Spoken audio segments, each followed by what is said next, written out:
The moon landing was a giant leap for movie. 2. New York in 1964. Stanley Kubrick, on the recommendation of the science fiction author Arthur C. Clarke, bought a telescope. He bought his Questar and he attached one of his cameras to it, remembers Katharina Kubrick, the filmmaker's stepdaughter. On a night where there was a lunar eclipse, he dragged us all out onto the balcony and we were able to see the moon like a big rubber ball. I don't think I've seen it as clearly since. He loved that thing. He looks at it all the time. Space exploration was then an exciting possibility, but one far from realization. That July, the NASA's Ranger 7 sent that high-resolution photograph from the moon's surface. Kubrick and Clarke, convinced the moon was only the start, began to toil on a script together. It would be 5 years before astronauts landed on the moon, on July 20, 1969. Kubrick took flight sooner. 2001, A Space Odyssey opened, in theaters April 3, 1968. The space race was always going to be won by filmmakers and science fiction writers. Jules Verne came from the Earth to the moon in 1865, prophesying 3 U.S. astronauts rocketing from Florida to the moon. George Melies' 1902 silent classic A Trip to the Moon had a rocket ship landing in the eye of the man in the moon. Destination Moon, based on Robert Heinlein's tale, got there in 1950, and won an Oscar for special effects. 3 years before Neil Armstrong and Buzz Aldrin walked on the lunar surface, Star Trek began airing. It's no wonder that the moon landing seems like the stuff of movies. Some conspiracy theorists claimed it was another Kubrick production. But the truth of the landing was intertwined with cinema. Audio recordings from Mission Control during Apollo 11 capture flight controllers talking about 2001. The day of the landing, Heinlein and Clarke were on air with Walter Cronkite. Heinlein called it New Year's Day of the Year 1. The landing was a giant leap not just for mankind but for filmmaking. The astronauts on board Apollo 11 carried multiple film cameras with them, including 2 16mm cameras and several 70mm Hasselblad 500 Some cameras were affixed to the lunar module and the astronauts' suits, others they carried on the journey. Their training was rudimentary, but they were filmmakers. Armstrong, Aldrin, and Michael Collins were all later made honorary members of the American Society of Cinematographers. Those images, broadcast live on television, were crucial proof for the mission. Filmmaker Todd Michael Douglas, whose archival-based Apollo 11 has been one of the year's most acclaimed and popular documentaries, believes they constitute some of the most important images in cinema history. How could you argue with Buzz Aldrin's landing shot with a 15mm camera using variable frame rate and shutter exposures out the lunar module window? Marveled Douglas. I mean, come up with a better shot in cinema history than the landing on the moon.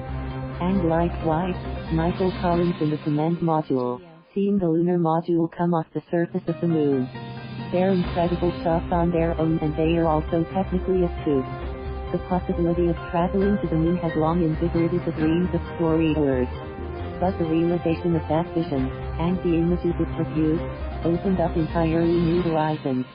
The moon landing inspired films that greatly expanded the realm of science fiction and began an ongoing dance between the space program and the movies, 2 sunny industries driven by technological discovery and starry-eyed daydreams. Many of the foremost filmmakers in coming of age turned to space.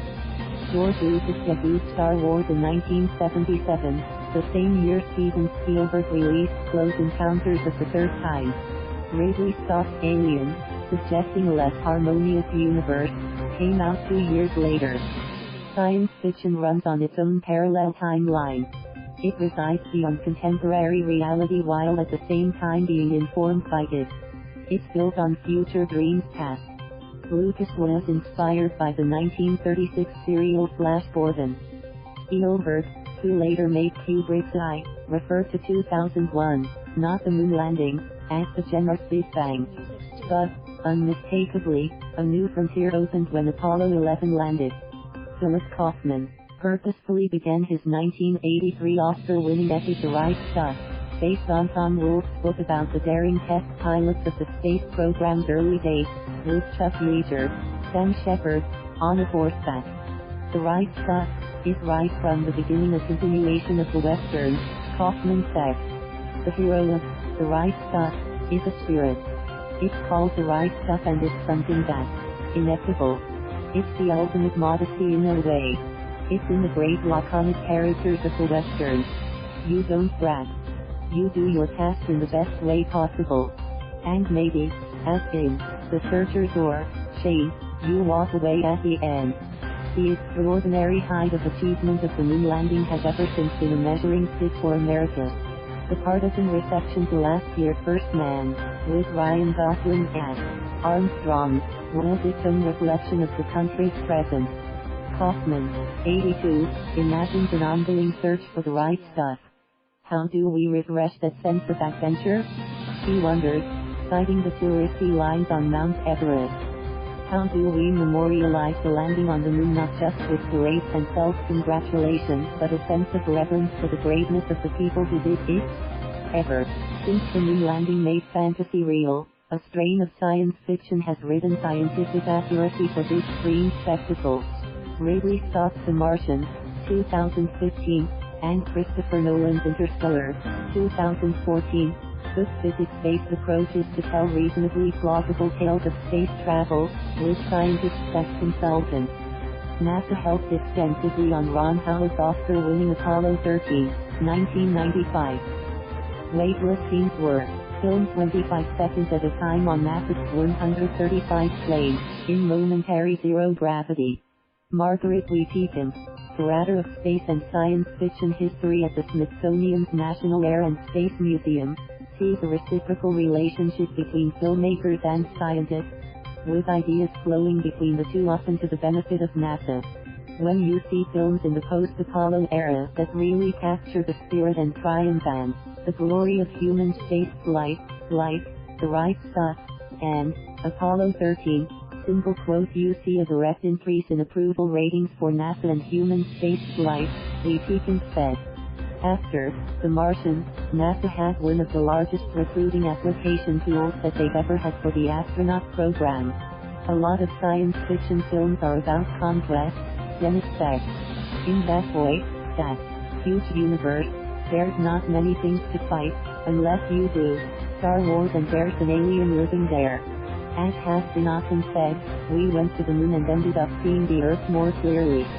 For Kubrick, glued to the Apollo 11 broadcast 50 years ago, that was literally true. I remember very clearly when we first saw a picture of our Earth. Stanley was immediately disappointed and depressed that he hadn't gotten the model of the Earth in single quote 2001 single quote the right color, Katharina recalled. In the film, it's very pale blue and misty and cloudy. But we haven't really seen it yet. We didn't know how clearly we'd be able to see it. He just said, Avi, I should have made it bluer. /ATM. Thank you for watching. Please subscribe.